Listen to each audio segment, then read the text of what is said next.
ফাতেমা রে, ও ফাতেমা, আমি তোমার কাছে একটা খবর জানাইতে চাই। ও আব্বাজান, আপনি কি খবর জানাইবেন? আপনার কাছে জানতে চাই। মাইয়ারা তো বাবারে বেশি ভালোবাসে, ছেলেরা আমারে বেশি ভালোবাসে। ফাতেমা চোখের বাণী যারা কয়, বাবা, ও বাবা, আপনি কি বলবেন বলেন না রে আব্বা। এতদিন হয়ে গেছে, আপনি তো আমারে কোনো কথাও বলেন না। অসুস্থ অবস্থায় আপনি আপনার হুজরা মুবারকের মধ্যে শুয়ে থাকেন।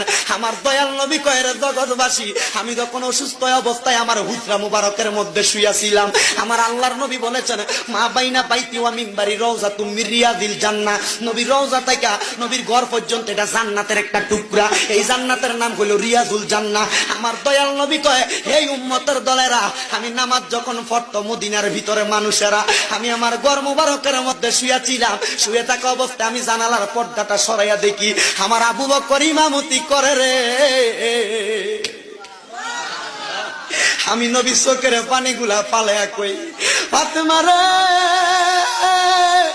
আমি নবী তো এই ইসলামটার লাগা কষ্ট করছিলাম, দেখছুনি নামাজের সময় হইয়া গেছে রে। আমার মুসল্লিরা আমি নবীর অপেক্ষা না কইরা সময় চলে যায়, তারা নামাজ পড়তাছে। আমার দয়াল নবী আল্লাহর দরবারে হাত তুলা কয়, মাবুদ রে,